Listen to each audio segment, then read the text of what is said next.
riunione noi procederemo con l'ulteriore relazione dovuta a Antonio Lazzarini sui Sullam. È inutile che vi dica che Lazzarini ha già al suo attivo ben 2 volumi sulla famiglia che hanno suscitato, se non altro, la mia ammirazione, insomma. Per cui lo ringrazio per quello che ha fatto e gli porgo la parola e vediamo quello che ci dice ancora. Va bene? Coraggio. Grazie Zolin. Sì, i Sullam, imprenditori agricoli nel delta del Po, quindi mi sono occupato per diversi anni in passato della storia della famiglia Sullam, non per uno studio di tipo biografico in senso stretto. Il mio interesse andava soprattutto ai Sullam come famiglia ebraica di possidenti, bonificatori, gestori di una grande azienda, un'azienda agricola operante in particolare in una zona particolarmente dinamica, il delta del Po. Per cercare di non ripetere cose già dette o scritte, in questa sede centrerò l'attenzione su alcune questioni che erano già emerse dalla ricerca, avanzando alcune riflessioni ex post. Do alcuni cenni sulle tenute del delta del Po, situate a cavallo del Po della Donzella o di Gnocca, quindi nella parte più meridionale. E erano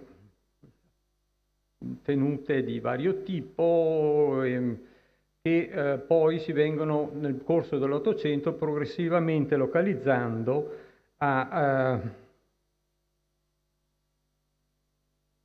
cavallo appunto del delta della Gnocca o di Donzella e che alla fine, quando sono ormai stabilizzate, nel 1893 queste sono le 2 tenute di Cassella ed Ivica, in sinistra del Po di Gnocca e più a sud Gorino, questa in destra.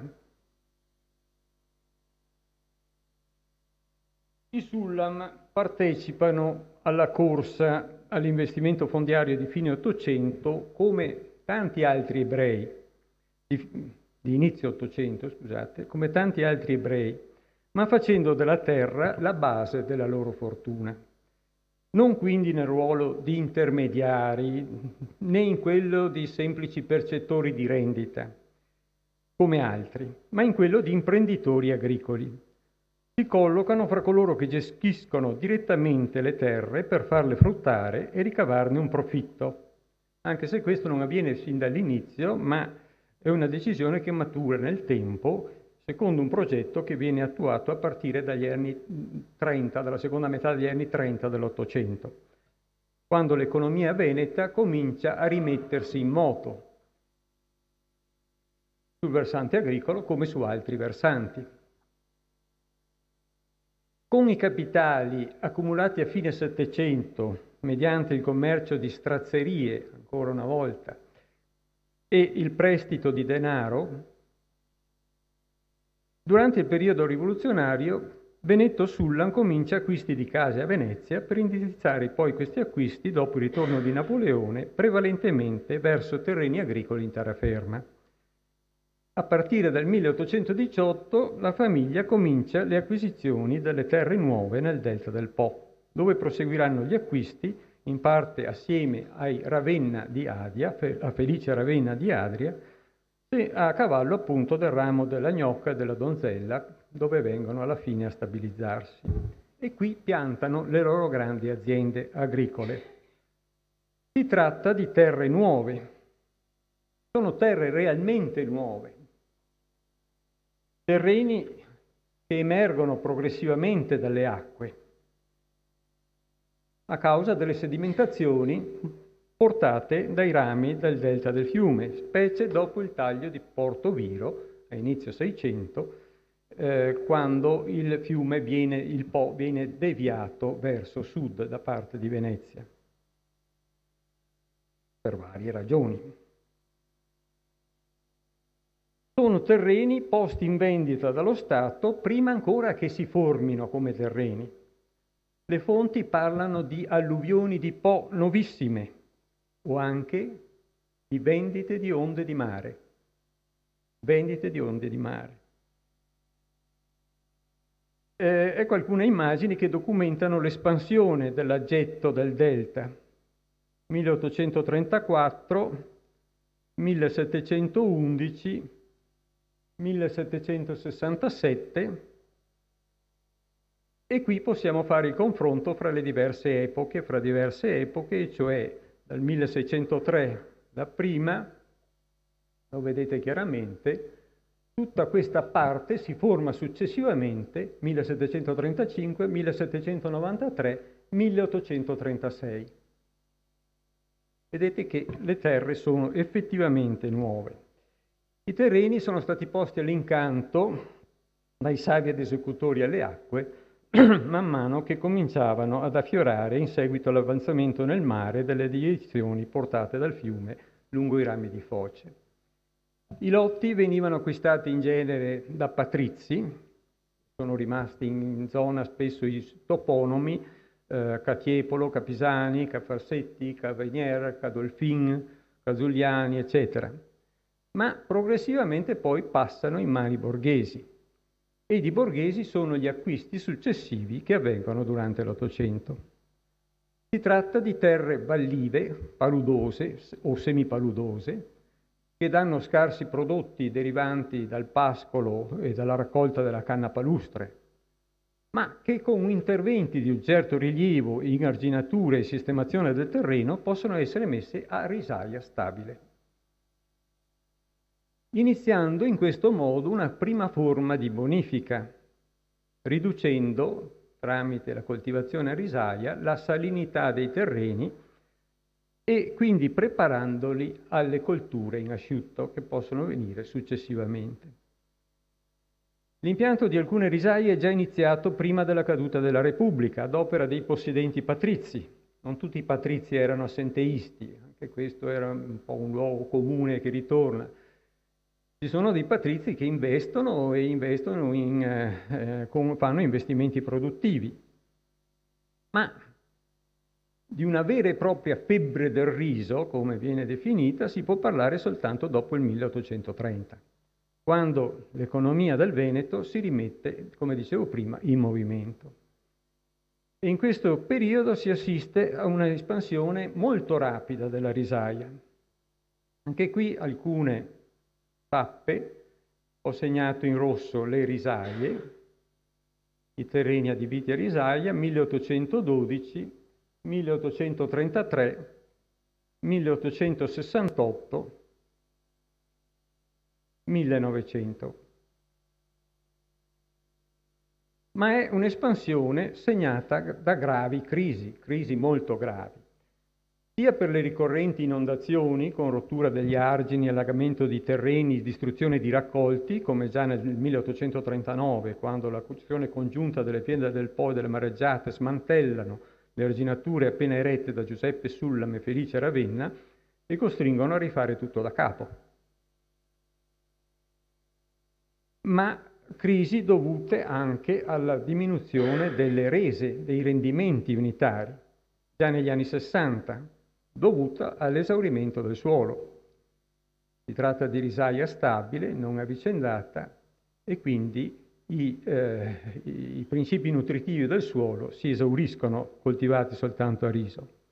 Quindi è necessario spostare continuamente le risaie e fare nuovi appezzamenti a risaia. E ancora, ultima crisi, e forse la più pesante, per la caduta dei prezzi anche del riso nel contesto della crisi agraria generale dopo il 1880, a partire dal 1880.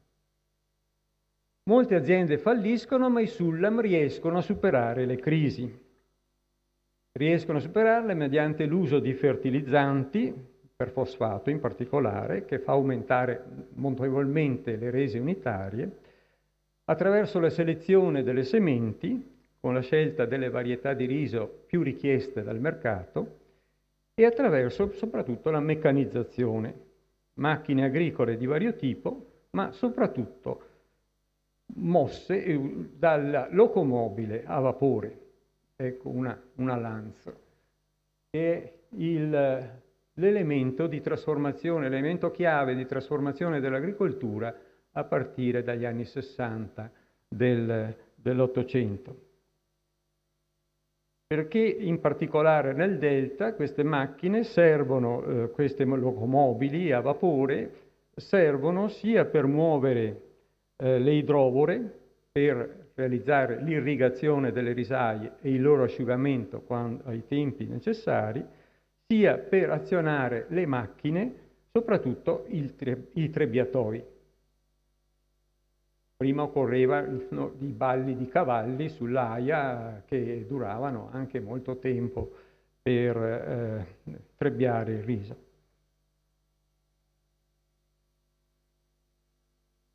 E ancora, più tardi venivano usate anche nella coltura in asciutto e anche l'aratro col sistema, queste sono le locomobili, ogni punto corrisponde a una locomobile a vapore, vedete come si concentrano nel Polesine e nella bassa pianura, perché è lì che sono necessari. Oppure più tardi verranno utilizzate anche per la ratura a vapore mediante un sistema di valvole, di macchine carrucole che questo all'inizio del Novecento però, i Sullam saranno uno dei pochi possessori di un impianto del genere che ovviamente nel Veneto veniva a costare abbastanza e era un po' utilizzabile soltanto nelle zone di bassa pianura. La risaia però resta la coltura unica fino alla Prima Guerra Mondiale. Poi Angelo Sullam, fra grandi difficoltà, avvia gradualmente la bonifica vera e propria con le colture in asciutto, essenzialmente frumento e barbabietola da zucchero, anche se lui fa una serie di tentativi di coltivazione di vario genere.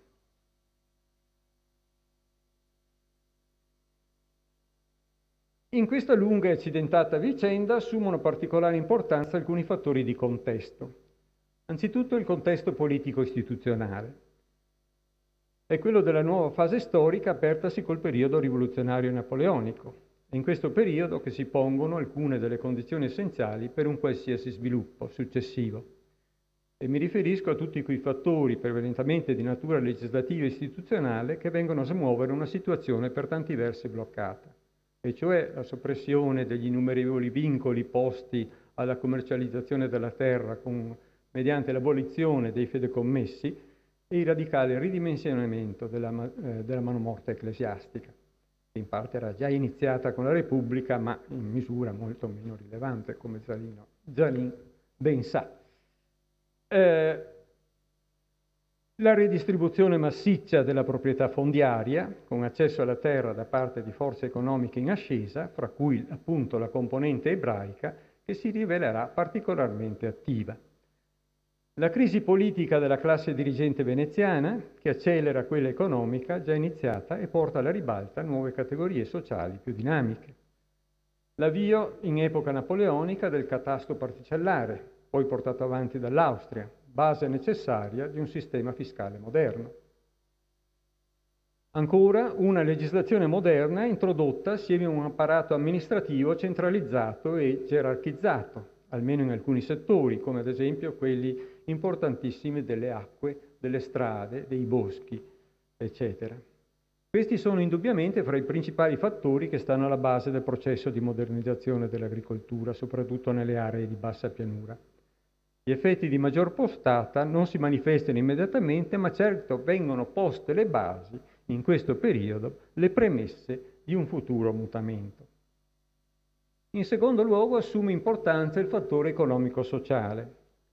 Nel processo di specializzazione territoriale, la bassa pianura veneta si differenzia nettamente dal resto della regione, particolarmente nell'area polesana.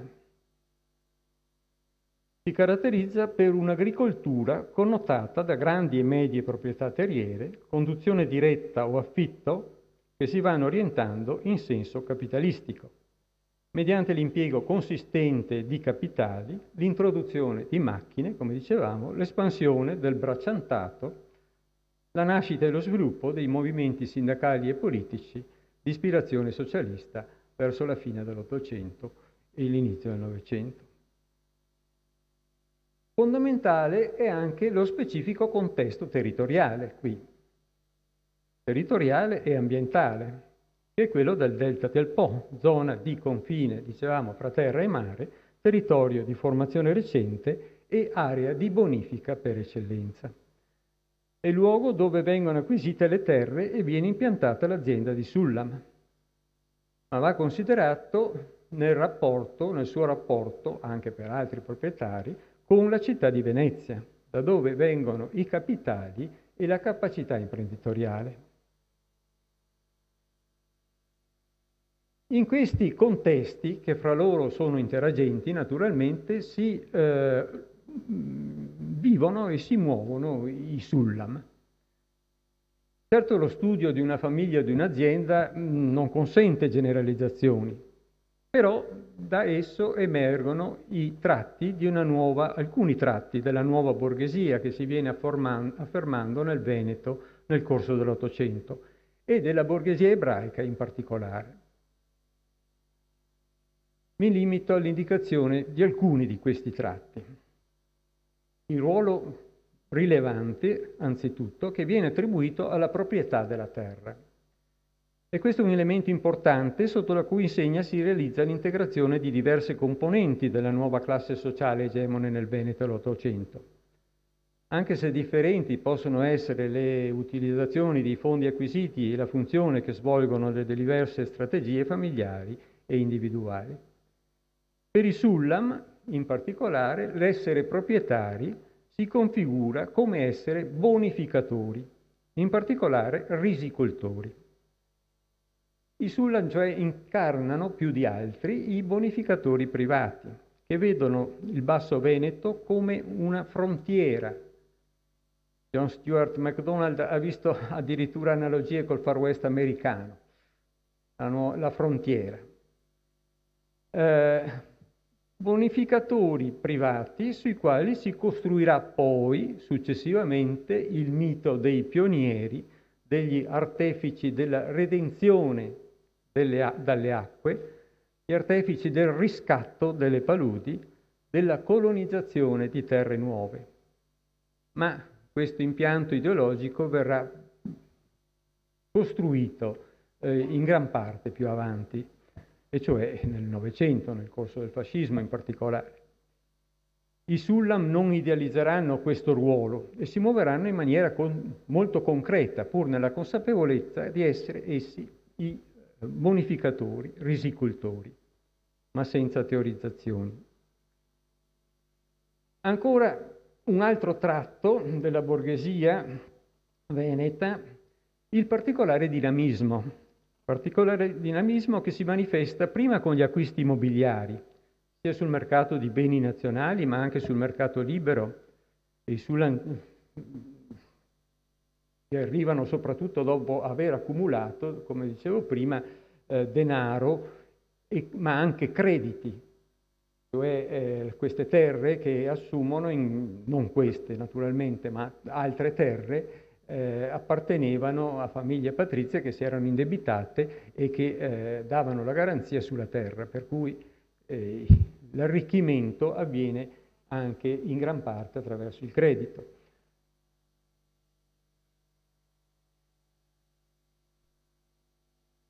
Sono fattori, fittanzieri, appaltatori, commercianti, mediatori, sensali, grandi mercanti, finanzieri, armatori, assicuratori, non so, i Papadopoli, Comello, i Treves,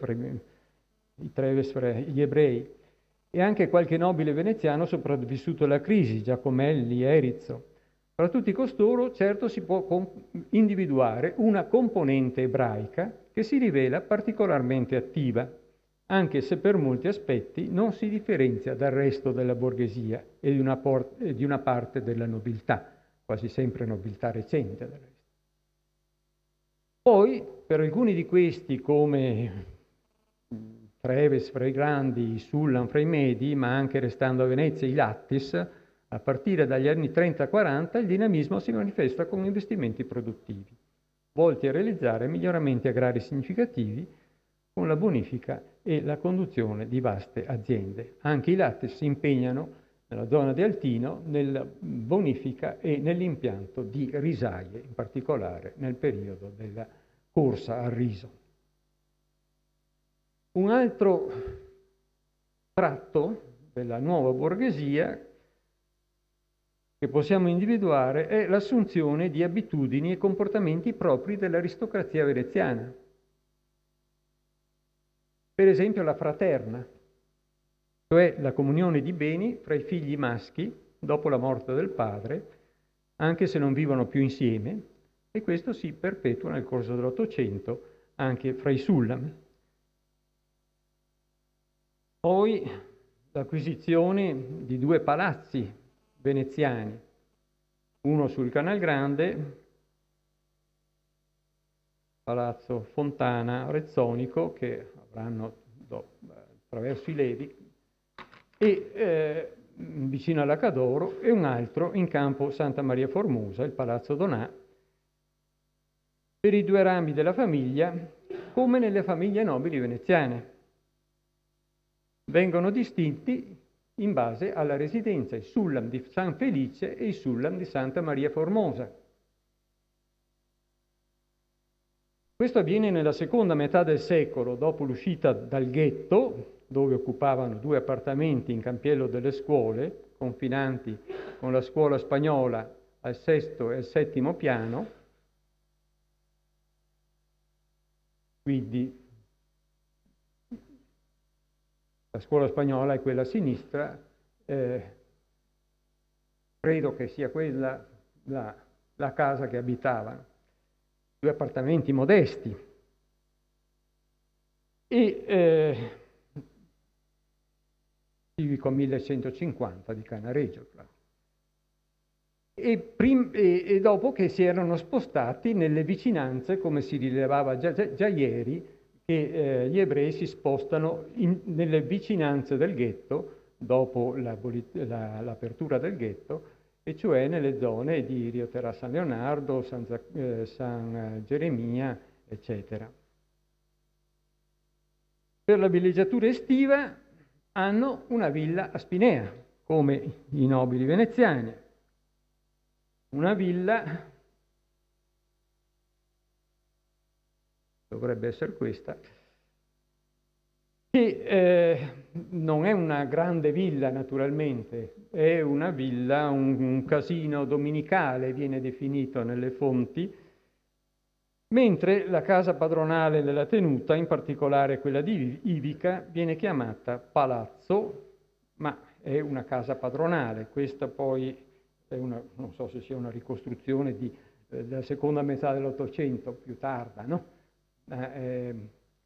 Certo era, come venivano chiamati palazzi, le case dominicali di quella zona, che erano appartenute ai nobili veneziani.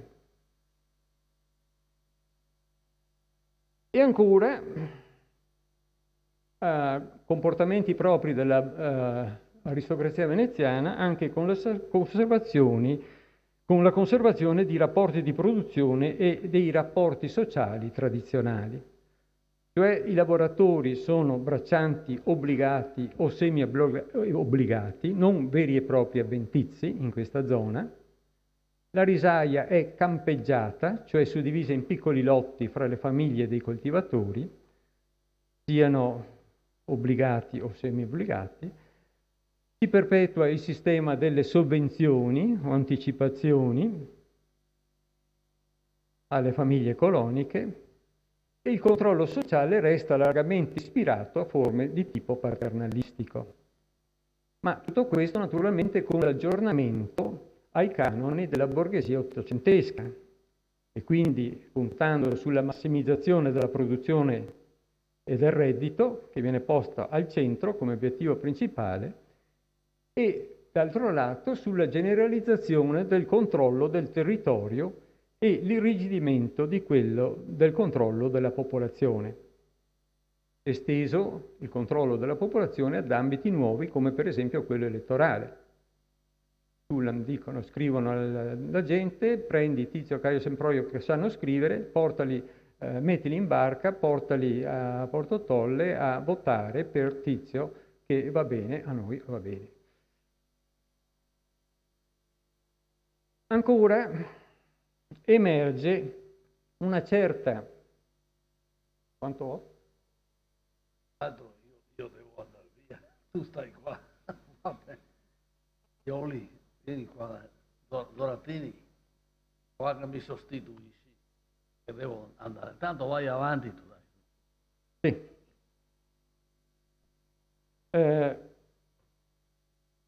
Dicevo, una certa articolazione sociale all'interno del mondo ebraico veneziano emerge anche. È vero che, lo ha sottolineato anni fa Gadi Luzzato Voghera, esiste nella comunità ebraica veneziana del primo Ottocento una concentrazione massiccia di ricchezza in pochissime mani e una povertà diffusa nel resto della popolazione. Però l'esempio di Sullam indica che fra le poche famiglie di ricchissimi armatori, mercanti, banchieri che vanno acquisendo vasti patrimoni terrieri come i Trevis, Bonfigli, Vivante, Levi, Herrera, eccetera, e la massa dei poveri, è possibile individuare una componente intermedia che, partita da posizioni modeste, nel corso del secolo va accrescendo le sue fortune e da medio-bassa diventa medio-alta, per dirla con molta approssimazione. Ancora emerge una differenziazione nel mondo ebraico veneziano di atteggiamenti e di ruoli anche in campo politico. Per esempio nel 48 sono molto, come sappiamo bene, gli ebrei sono molti che sostengono con decisione la Repubblica di Manin, che partecipano in prima persona al governo, che si svenano per finanziare la resistenza all'Austria. I Sulla non sono fra questi. Certo, contribuiscono ai vari prestiti nazionali, ma lo fanno in gran parte perché ci sono costretti, protestando vivamente, inoltrando istanze, ricorsi e suppliche a raffica in cui sottolineano, non senza fondamento, la diversità della loro posizione rispetto a quella di mercanti e i banchieri. Per tutto l'Ottocento e fino alla Prima Guerra Mondiale essi sono infatti molto schivi, riservati, badano solo ai propri affari. Non cercano mai di mettersi in mostra, mai entrano sulla scena pubblica, se non all'interno del mondo ebraico. Anche quando nel 1856 Giuseppe Sullam e Felice Ravenna ottengono un riconoscimento importante, essi presentano la domanda soltanto perché sollecitati a farlo dalle autorità politiche. Si tratta della medaglia d'oro al concorso ai premi d'industria bandito da questo istituto, dall'Istituto Veneto di Scienze, Lettere ed Arti, volto al riconoscimento di imprese particolarmente innovative. Non so che ora ho cominciato. Io ancora 5 minuti. 5 minuti, allora finisco. L'ultima cosa che emerge, tra le tante, sono alcune significative differenze fra le successive generazioni della famiglia. Sono 5 le generazioni nel periodo che ho preso in considerazione fra fine Settecento e inizio del Novecento. Il capostipite, chiamiamolo così, Benetto, 1740-1820, è emigrato a Venezia da San Daniele del Friuli dopo la metà del Settecento. Accumula capitali, accumula crediti mediante il commercio in strazzerie e il prestito di denaro. Capitali che appena la legge glielo consente investe in case a Venezia e poi in territori agricoli in terraferma, come abbiamo visto, spesso sfruttando i crediti accumulati in precedenza, mediante i prestiti concessi sotto varie forme. La seconda generazione è quella dei figli di Benetto, il quale muore nel 1820. Mosè, Costante, Marco e Giuseppe. Di questi Costante e Giuseppe dirigono l'azienda, ma è soprattutto Giuseppe che si distingue per spirito di iniziativa e capacità imprenditoriale. Siamo in epoca asburgica e quando l'economia ricomincia a muoversi fanno altre acquisizioni consistenti nel delta del Po, questa volta con un progetto ben definito. E, come ho detto, investono capitali di una certa rilevanza nella sistemazione del territorio, nella costruzione di edifici, nell'impianto dell'azienda, in parte assieme ai Ravenna di Adria. La terza e la quarta generazione puntano al consolidamento dell'iniziativa, all'insegna della continuità con l'operato dei vecchi, dicono, però con capacità di adattarsi ai tempi e quindi sanno superare, come abbiamo visto, le gravissime crisi che attraversa la coltivazione del riso e sanno introdurre le innovazioni tecniche indispensabili per sopravvivere, mentre tante altre aziende in questa zona vengono estromesse dal mercato e falliscono, da tantissime altre. Però non imboccano la strada della seconda fase della bonifica, quella delle colture in asciutto. Per varie ragioni, per timore di un rischio troppo elevato, per attaccamento alla loro tradizione di risicoltori, per mantenere anche la propria indipendenza, per non mettersi assieme ad altri nella creazione di consorzi. Mentre il passo decisivo arriva con la quinta generazione ed è Angelo Sullam che a inizio Novecento apre orizzonti più ampi, avviando la bonifica in asciutto mediante tentativi e sperimentazioni prima e dopo la guerra, puntando essenzialmente sulla produzione di frumento e barbabietola da zucchero, pur senza tralasciare il riso. Questo mediante nuovi investimenti, ulteriori salti tecnologici che sono quelli propri del Novecento, cioè l'elettricità e il motore a scoppio. L'elettricità per l'elettrificazione degli impianti idrovori e il motore a scoppio per il trattore, la trattrice o il trattore, il principale protagonista della nuova rivoluzione agraria. Non più la locomobile, ma il trattore che si muove sul campo. E anche col superamento dell'isolazionismo e la ricerca della collaborazione con gli altri bonificatori, con la spinta all'associazionismo padronale, che viene da Angelo, per competere con il mondo industriale e per ottenere dallo Stato condizioni favorevoli alla bonifica. Concludo, l'azione di Angelo Sullam, che sempre resta legato all'azienda e alla bonifica, investe, come è noto, molti altri settori. Nel campo degli studi giuridici, dell'insegnamento universitario, anche come libero docente in quello dell'associazionismo ebraico e del sionismo in particolare, a livello internazionale, con iniziative anche in altri campi, come il tentativo di creare una società commerciale italo-mediterranea. Ma questo è un altro discorso.